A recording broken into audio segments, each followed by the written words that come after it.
Hello everybody, and welcome to Dragonmount.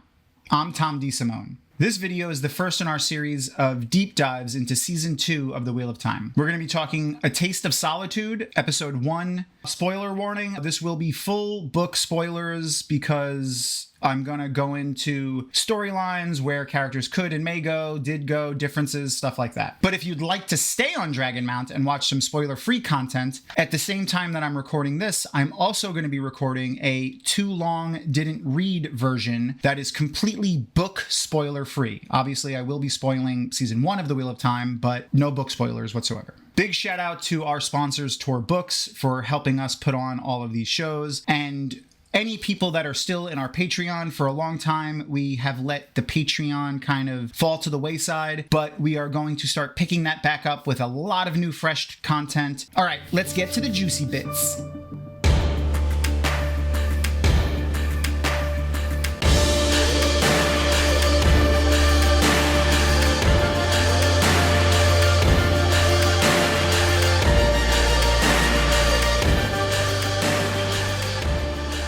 So right off the bat, within the first minute of this episode, was something that I really enjoyed seeing because Moiraine is my favorite character in the series. Moiraine filled the role of the quest giver, teacher. To give an example of popular, well-known characters who fit that role, it would be like Obi-Wan Kenobi in Star Wars or Gandalf the Grey from Lord of the Rings. So the fact that Jordan used a young appearing who is not only good looking, but is incredibly knowledgeable and wise, but also who is obviously the leader in a pair which consists of a large man who fits the stereotype of like the man's man, the sword, long hair, almost Conan the Barbarian appearing, stoically quiet, wise character, Landman Dragaron. Moiraine is the one who holds the reins in that relationship. She is the one in control. She's the one making the decisions. Jordan, right off the bat, kind of subverted the common trope of that being a male, older, wizened male character, or at the very least, a witch appearing, possibly a crone female character. Jordan's choice with Moiraine and her story, even in the first few chapters, is one of the things that really grabbed me. That being said, I immediately think that the scene of her touching the water like she did in the first episode of Season 1 with Lan, thinking about heating the water up with a simple touch of her finger and the one power, where we just got the shot of her carrying buckets of water, which I'm sure she hasn't done since she was a novice, to be heated and then pouring them into the bath is great. You can really see Rosamund's emotion here, and I felt it. There's a distinct feeling of loss. Makes me think that the prevailing theory, which is that she's shielded, may be wrong, and she could in fact be severed. But I guess we'll have to waffo or watch and find out.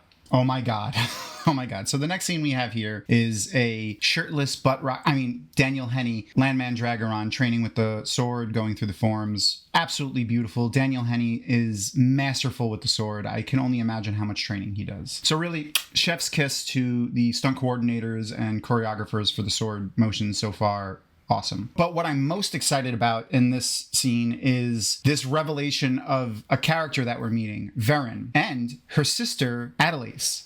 A large prevailing theory that we here on Dragonmount and many other of the content creators have had in one form or another consisted of what we are getting here. But I never saw anyone come up with the idea that Perrin has a sister, Adelais, and is filling the role that she's filling here, as well as hopefully the role that she fills in the books as well. I really just applaud Rafe and the writers and the cast here with being able to surprise us with something that we predicted still. Like, yes, we predicted this slightly. Their interactions together are fantastic. It's both funny, and you can tell that Adelais is a green, Perrin is a brown. They have differing personalities, and I am excited to see future interactions with them because I can already tell they're going to be pure gold.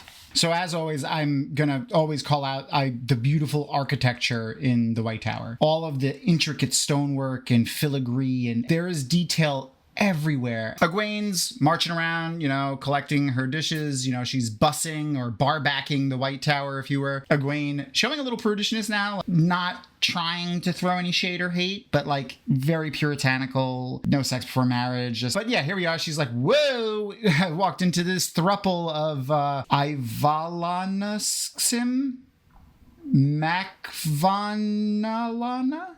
Yeah, not sure. But someone come up with a good of their names because I think that's funny. Egwene, being the ever dutiful student, probably doing exactly as she's told. I wonder if Nynaeve has been shirking her duties. Oh my god.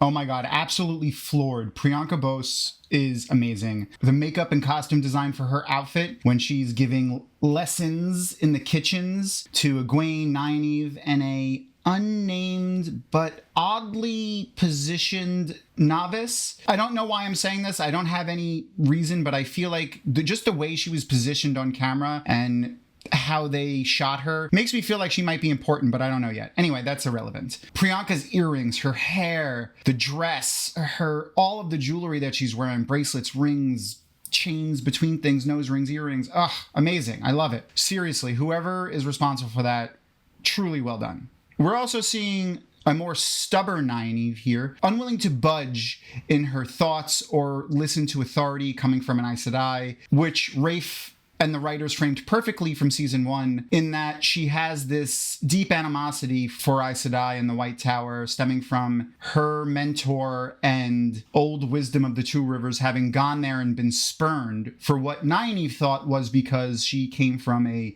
lower class. Just the entire makeup of the scene, the fact that the novices are at work and an Aes Sedai comes in wanting to give them a lesson, not wanting to interrupt their chores. They have stuff to do, but you still have to learn. Here you go. Learning to channel on the fly, under pressure, with distractions. Beautifully well done. Also, our first look at the One Power in season 2 leaps and bounds better than from season 1. The visual representation of the actual threads of the weaves left a little to be desired as a book reader. This depiction, one of the closest I've ever seen to what I imagined from the books. The way they appear as threads weaving together, their different colors. We see water, air, and earth being woven together to filter water. Oh, just beautifully well done. And of course, Nynaeve being Nynaeve, since we now know that she does in fact have a block, she cannot channel at will either anymore or never could from the beginning. Still unclear. She has not channeled in the however many months since she's been at the White Tower. Alana's criteria to be able to finish this test: to drink every drop of water in the cup. Nynaeve, after feeling probably self-conscious about failing over and over again to embrace the One Power in front of people, grabbed the cup, downed the disgusting liquid that was in that cup, and said, "You didn't say it had to be clean," before stalking off set. Wonderfully done. I loved it. Zoe Robbins is amazing. I honestly prefer this show version of Nynaeve, both from season 1 and now, to the early book version of Nynaeve. Just saying. On a side note, seeing Egwene walking around playing what amounts to essentially a bar back to collect cups and dishes, as well as a bucket to collect food scraps and liquid left in those, was hilarious. The thruple of Max Avalana?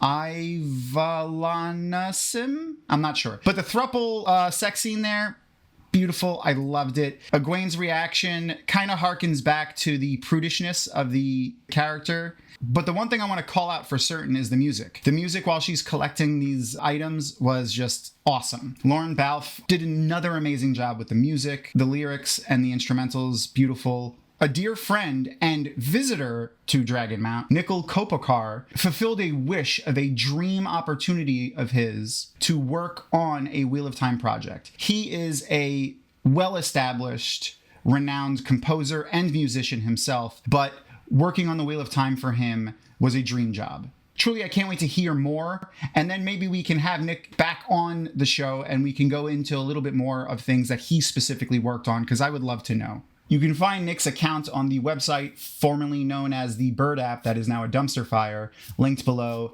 at Nicol Music. Oh man, this meeting of the minds of the Aes Sedai, there's so much to unpack here, but I'm going to keep it brief. We meet Shiriam Sedai, fantastic. Leandrin Sedai, well, we didn't meet her, but Kate Fleetwood is amazing. There's so much to unpack in this conversation, but Leandrin isn't trusted to train novices because the last one she trained died in the training.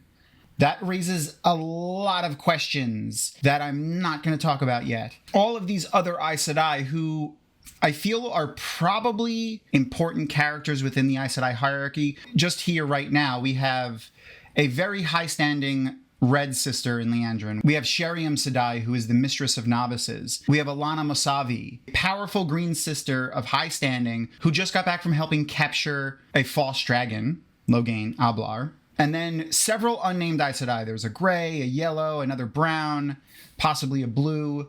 I don't know who they could be. Who do you think they might be? Let us know in the comments. Really well done scene, and I'm excited to see more of the tower. My favorite part of this scene, I want to know if any other eagle-eyed viewers caught with me here.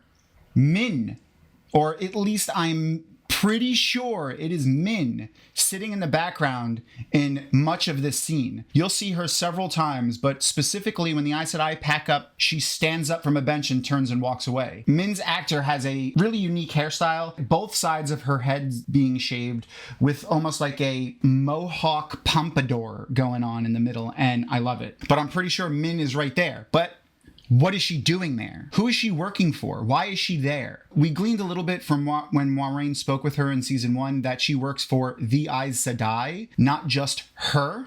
So, like, Moiraine obviously isn't in contact with her right now. What is she doing? Oh, very excited. So the adventuring party is seen here. It's fantastic. Guy Roberts is Uno right off the bat. Funny. We got some curse words coming out, and this banter between Loyal and Uno. This is wonderful. Are you taking the piss? I loved it. Guy Roberts, absolutely amazing. Go follow him on social medias. He's always doing some cool stuff. Rob from Malkier Talks has had many opportunities to go out and see some of his plays, see plays that he's directed and worked in. Fantastic. Go check out Malkier Talks.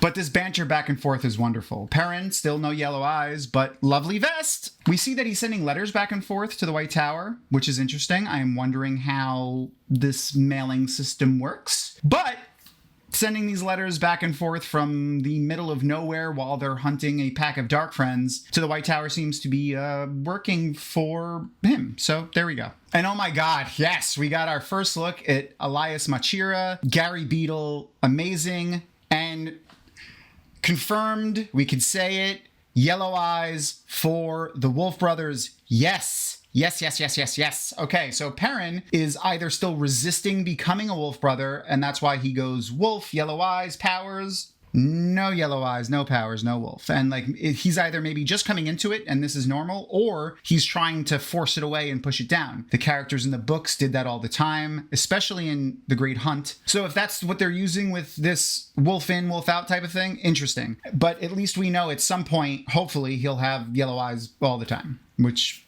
I enjoy. Then we see a shot of what seems to be a new power Wolf Brothers have, which is this like vision almost into the past of seeing what happened based off of probably a lot of sensory input. So they refer to Elias as the sniffer here, so filling the role of Hurin from the books. And honestly, I like giving this sniffer power to the Wolf Brothers, which they did in the books kind of as well. Makes it cleaner, a little less confusing, because this sniffer power that Hurin has is never delved into or described or given any kind of shape or system, and it doesn't make sense within any of the other powers. For a reader, this makes more sense. Here's your Wolf Brother. They have lots of different sensory inputs. His brain puts it into a picture, smell, taste, their connection to the pattern and the world of dreams. I like it. While I love Hurin's character, his personality, and his dialogue, I think this is a better option for the show. We also see the brutality of Padan Fain. Even after openly admitting he was a dark friend, he still had a bit of jovialness to him, smiling and, the things that he said. But this brutality is on another level. I'm thinking these are the beginnings of the quite thoroughly insane Padan Fain. Yes! Biodomin! He do be here! And we got the Eleanor accent / speaking pattern, even if it's just a little bit. I'm happy that they're gonna at least pay homage to it in the sense of they're gonna put it in there at least a little. Hopefully they continue peppering it through for the rest, but because it would be a little confusing if he spoke every word like that, little kind of like Yoda, but as a pirate. This actor looks great. He's almost exactly as I pictured Biodomin, and introducing him here as maybe one of Maureen's network of Eyes and Ears, awesome. In true Aes Sedai fashion, Moiraine, at the very last possible second, flips this business deal that they're making on its head by playing the game of houses masterfully. I'm sure her ties with Cairhien, who also like to view themselves as masters of the game of houses, Das Daemar, rivaling that of Aes Sedai. I think Moiraine says it best here: while you're good at the game, the Aes Sedai invented it. Another fun little tidbit is, obviously, so we have the Quendiar, which we also see breaking in another area. It was on a moon dial. It had a prophecy written in the Old Tongue on it, which I wonder what that could be. And the fact that it was in a moon dial alludes for us book readers to who that might be, and it is a fun placement, probably by Rafe, but I'm sure all of the writing staff has a hand in putting these little Easter eggs in there for us to find. Wonderfully done. Love that the character's here and the way he was introduced. I don't know why Daniel Henney is channeling Christian Bale's Batman voice here, but it really feels like he's like about to say, "I'm Batman." But anyway, the way he says the word silence when he's describing what he feels from the Bond, it makes me feel like their bond is actually broken. Many of the Wheel of Time content creators, Dragonmount included, had similar varying theories on Maureen's status as a channeler and their bond. Is she severed? Is she shielded? But the way Lan is talking here really makes me feel like it's broken and that she might in fact be severed. I'm going to withhold my final thought on that a little bit longer still, but I'm really starting to cross over into the she is severed from the One Power camp, which is interesting. Maybe they're bringing the entire storyline of Nynaeve being able to heal severing up earlier. That would be cool. I'm sure I'm going to get a lot of hate for this, but my feeling of enjoying this early version of Nynaeve and her story more in the show than I did the early version of Nynaeve and her story in the books is becoming more evident every single time they add to her story in the show. The fact that she's training with the warders with a sword and hopefully other weapons too is something that I remember screaming while I was reading the book for the first time. Like, girl, you know you can't channel whenever you want. But because she was too proud to admit that to herself, she only had the barest of knowledge on how to defend herself physically without the One Power in the books. Her seeking out how to defend herself sans the One Power speaks to the wisdom that she has here. Pardon the pun. It's, in a sense, a willingness to accept a failing in herself that she can't channel, so I'm going to go learn how to do this. And also, like, this beautiful personal interaction between Ivan and Maxim Taylor. Nynaeve says, why did you do it? Why did you come here to learn? Maxim, I fell in love with a warder. Obviously referencing Ivan. And Ivan, I fell in love with an Aes Sedai. So, like, it's beautiful. I love how they're doing that.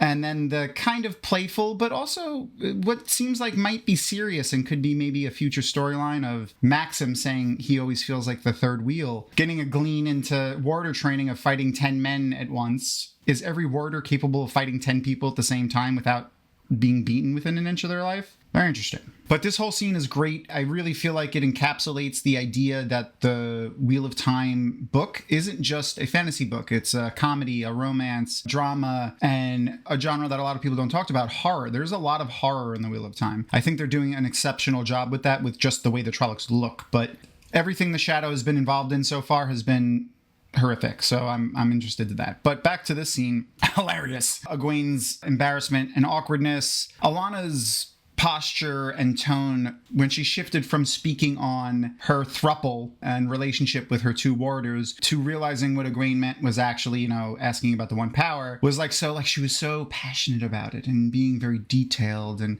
it seemed like she genuinely wanted to teach Egwene what it was like and how to best enjoy and be comfortable with two sexual partners. But then when she realized it was just the One Power, she was like, you're probably just focusing on all the individual grains of dirt. Just focus on the dirty water. The One Power is dangerous. And she explained how to alter channeling multiple weaves at once with the flick of a wrist in 10 seconds, while the first 40 seconds were dedicated to how to best enjoy having two sexual partners. So it's an interesting juxtaposition there. Also, I love the depth, even in that short bit, of how she explains what she feels Egwene's issue is. I really instantly understood it. So when you think of dirty water, you're thinking of all of the things that are in the water. all of the possibilities of all of the things that are in there, instead of just thinking the water as dirty and wanting it to be clean. A simple singular point to another simple singular point. Egwene, like Egwene often does, but I'm sure a lot of people do when they're first coming into the power, overcomplicated it. She's staring at that water, concentrating, trying to focus on every bit of dirt to pull it out, when really you need to relax and think less and just focus on pulling the dirt out of the water. You're using thousands of threads when you should only be using one. I really liked that line. So if this is the depth at which they're going to start formatting the rules of the One Power, I'm interested. I'm really interested. Alana's hand motions were distinctly different to the hand motions we've seen from the other people channeling so far. So I'm going to try to keep an eye on that to see if we can maybe really pick up to see, you know, the differences. You know, in the books they say, oh, you could tell who taught who by the way they channel. And Zoe, back on the screen again, always happy when I see her face. So it seems to be more of an insecurity about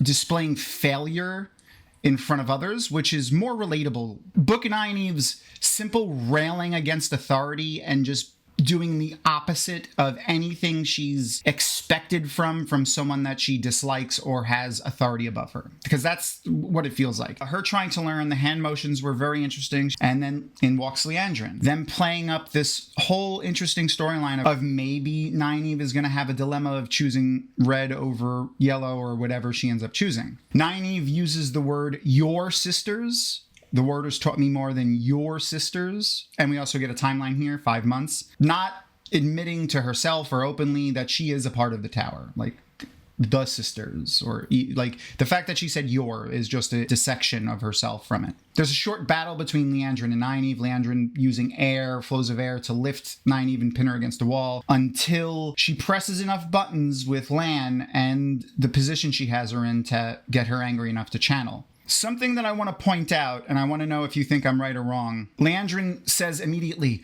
oh, only saw it once and learned it instantaneously. After a few seconds about the pushing with the air weave. And then she lets that go on for a few seconds before shielding Nynaeve. And then she shielded, and what did you do to me? I shielded you from the One Power. So there's a lot to talk about in the rest of the scene, but I want to focus on this. She just showed Nynaeve how to shield too. So if Nynaeve had the ability to learn the leaf blower weave almost immediately, it stands to reason to think that she probably learned how to shield in that moment as well. We'll see if that comes to fruition at some point. So we're back to our adventuring party out in the wild wilderness of somewhere in between Tar-Valon and Thom, probably. They're performing another Borderlander burial ritual, very similar to the one that we saw in season 1, with the candles and the circular burial. Ingtar's choice to bury the Shienaran dark friend they found among the dead Tinkers is poignant and very interesting. They're really putting the idea of wanting to understand the reasoning for becoming a dark friend early on, and it being less clean cut than just they're evil and power hungry and sociopathic. And you could also almost say that Ingtar seems to be almost softening the playing field to the idea of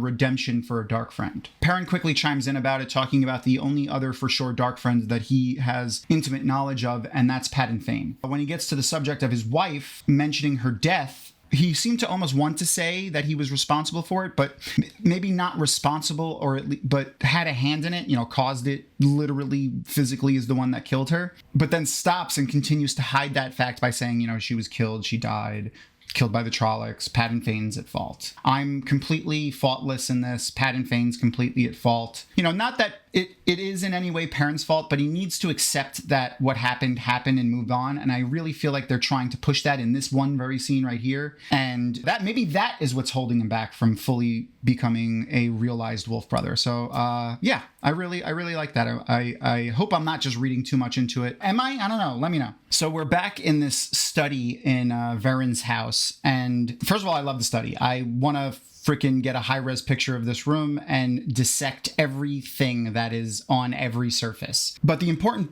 bits in this scene are obviously the characters Moiraine and Lan. Lan coming in has a bit of a smile on his face. He's a little bit, he's softened up in his anger toward her, you could kind of see in the way he's speaking, still with his Batman voice. Moiraine notices it immediately and dials up her trying to push him away so that probably, I'm guessing, so that she can protect him of whatever she feels like she's getting involved in. 100% not treating him as an equal, as the discussion they have, and trying to like put him in his place, and or at least have him feel that she is putting him in his place so that it pushes him away even further. Do you feel that this is a right move for Moiraine? Like, she kind of needs to protect Lan from the issues that she's going to be getting involved in?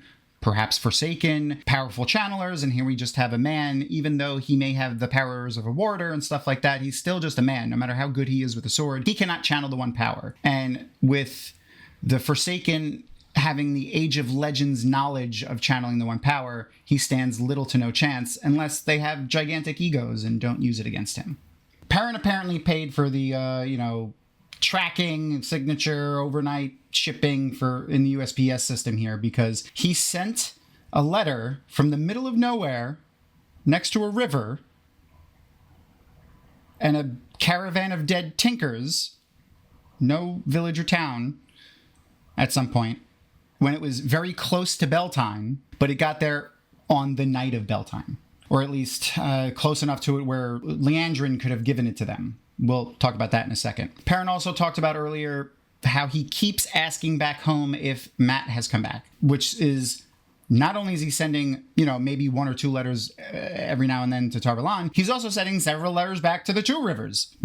How does a blacksmith who has never left the Two Rivers, or at least a blacksmith who has not world traveled, to say, at most, sending correspondence in 2 vastly different directions over huge distances, one into a metropolis, into essentially a government building, getting to Egwene and Nynaeve, and then also back to his tiny little country bumpkin hometown? It's very weird. Also, hey Perrin, maybe don't say you're looking for the Horn of Valir that was physically stolen from you in a letter. What the heck, buddy? And then obviously, the theme of this season seems to be apart, and hopefully then coming back together for these characters, which is exactly what The Great Hunt is. Obviously, they started that earlier at the end of season 1 than in the books, when they don't truly break apart until halfway through the book, which obviously they can't do. We have 8 episodes, we only have so many seasons, which is no fault to the cast or crew of the show. It is what it is. We can't make 10-hour episodes 1,200 seasons long. So, it's fine. But that's on full display here. They're apart. They want to come together. I mean, he specifically says it, but you could feel it with each individual jump that we're making. Well, we know where Mat is. Apparently a dungeon somewhere. Maybe the Red Sisters just have dungeons in their quarters at the White Tower, or it's off premises. I don't know. But she's got dungeons, apparently, Liandrin, and I'm not surprised. But I don't know if anyone else caught it. She lied. Now, we can't unequivocally say that she lied, because we don't know if maybe Liandrin received this letter from someone else who changed it first. But that's a little convoluted. In all likelihood, Liandrin intercepts Nynaeve's mail and then uses it in some way to manipulate Mat, which also begs the question, is she doing the same to Egwene and Nynaeve? The words in the letter that she was reading in the prior scene, truly all Perrin's. Food for thought. What do you guys think? So, if she's lying, here we are. Black Aja, lying. Pretty confirmed. Also, side note, we didn't see a lot of it here, but Donald Finn so far, pretty good. Like him. We have very similar costuming to from when we last saw Mat. Overall, I know when we last saw Barney, he was a little corrupted by a dagger. Even from the beginning, Barney always felt like a little bit of a darker Mat than the Mat that we get in the books. This scene doesn't make me think that Donald Finn's will be different, but I'm having that in mind while I'm watching. He's horribly depressed here and crying, so I doubt this is going to be a good gauge for that. But just want to let you know where my brain's at. Like his voice, at least. He has a really interesting accent in real life. I think it's Irish, or maybe a borderline Scottish Irish, but that's not what he's using here. It's much more toned down. So yeah, I like it so far. Sorry, I remembered something. 1, Mat said 6 months. So we've had 5 months and now 6 months. So are the writers trying to tell us a month has passed from when we heard the person say 5 months? Less than 10 minutes ago? Or is Mat getting it wrong? I don't know. Or maybe they're jumping back and forth in timelines. Shout out to Bella. They did say, or at least hopefully if Leandrin didn't add that, shout out to Bella. Perrin did ask after our good old horse, who is obviously the creator and the Dark One all at the same time. So a few quick shots of our Emmons Fielders celebrating Beltine here, putting their lanterns out like they did in season 1. All those who can put them in water do. Some others hang them in other ways. We got our first look at Rand with his shaved head in what I'm almost certain is the Foregate, but we'll find out. The only other thing I want to point out is, here we go again, furthering my thinking here. Perrin's internal struggle with being able to let go of his wife and accept what happened is going to play some sort of pivotal role in his character building. He put the ring on the thing, almost let it go, and then pulled it back. So I really think the writers are trying to tell us that this specific ideal of letting his past go, letting his wife go, accepting that he's responsible for what happened and admitting it openly to people at least, or at least someone, is going to play some sort of role in his character development. 100%. So again, here we are. Lan is still seeming to forgive Moiraine's actions here. Obviously, he set her a plate very carefully. There's a lot of care there. That's that little shot where Lan just so fixes the napkin. It might be a small idiosyncrasy of Lan's, or it might be a small idiosyncrasy that he knows Moiraine has, so he changed it so that she would be pleased with the table settings. She hasn't succeeded in pushing him away yet. And we'll see if she is able to by, the end of the season or episode arc. Who knows? The conversation that Verin and her sister have here. Oh, and at the time that I'm recording this, the actor who plays Adelais is not listed on the IMDb page yet for this episode. So I don't know her name. So I'm just going to refer to her as Adelais. But she's fantastic. Again, little playful banter. Do you want us to wait? Yes. I mean, she conceded, she waited, she didn't eat. But, she put on the nice display of frustration, which was funny. Then again, they have this conversation, no reference to shielded, masking, maybe she can channel. Nope, cut off, severed, when a woman gets severed. That's the only references they make here. Now, I hesitated to make this analogy because it's a sensitive topic, but being a survivor myself, I feel important to bring up here because it's an important thing to talk about more openly, but I'll give trigger warning for the next 30 seconds or so. I'm going to mention assault in some way.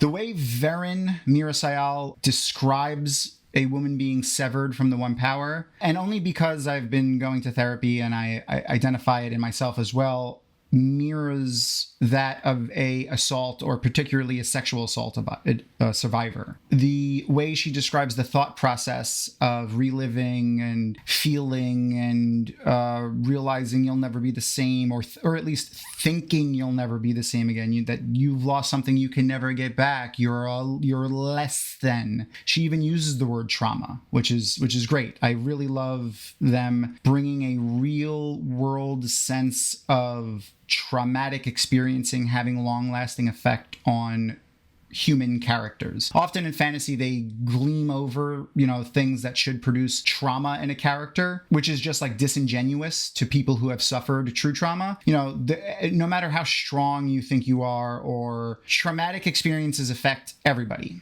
They affect people in different ways and at different levels, but they affect everybody. And to just have a character not have any feeling like that is disingenuous at best. And I'm glad that they're diving into that here. And obviously we could see to Moiraine, she's masking right now, but she's pushing all the people that she cares about away, which is another thing that survivors do. I don't want to say I like that they're showing that, but it's important that they show that side. And I think so far, the way Verin was speaking on it, she's doing it pretty well. That was a fantastic end to episode 1. So great fight scene. Daniel Henney again displaying why he is amazing. Fighting 3 or 4 Myrtle at the same time. Nuts.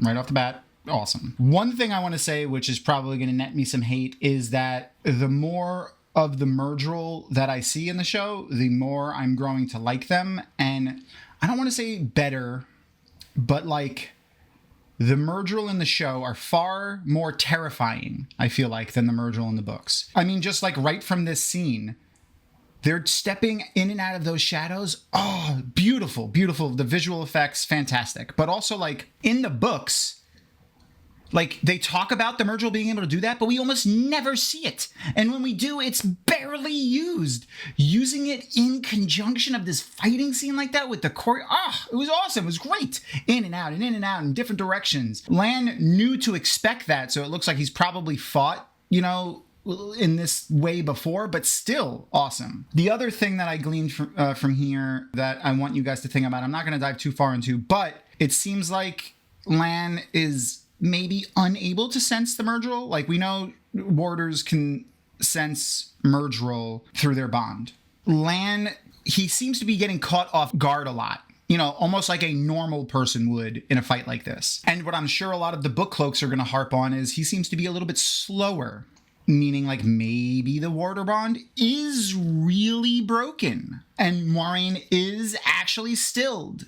Now, on the flip side of that, when Moiraine goes to channel, for a half a second there, it does really look like it's coming out of her, like, because it's so weak and it's just, like, flickering. And then, we see Perrin do the thing. So, I don't know. What do you guys think about that? Stilled versus not stilled, having just seen episode 1. Thomas with the fiery sword and the Myrddraal. Aes Sedai fighting with her warder from afar. Warder's fighting with the sword. She uses the one power to light his sword on fire. It's such a...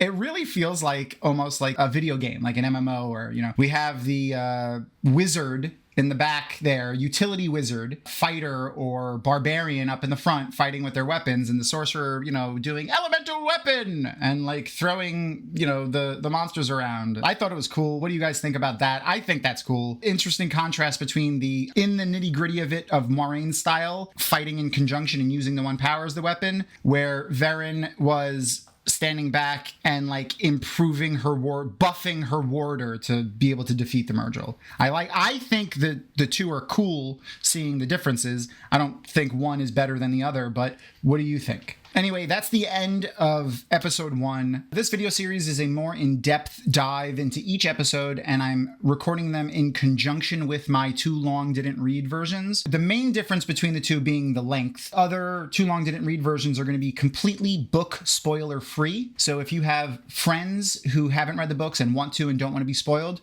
you could feel free to share those with them, and it's safe from book spoilers. But if you are watching this and maybe you haven't read The Wheel of Time before, but you don't mind spoilers, welcome. I could be your book friend that tells you why us book nerds are so excited about some aspects of the show, but also questioning the decision making behind some of the changes and wondering how they're going to meet some of the storyline goals impacted by those changes. And not that it's bad, just curiosity because we can't think of how they're going to do it, but that's, because we're not all exceptional writers like the people that are working on this show. Anyway, thanks for coming to Dragonmount and hanging out with us. May you always find water and shade until the next time you join us on the slopes of Dragonmount. And that's our show. Thank you so much for watching.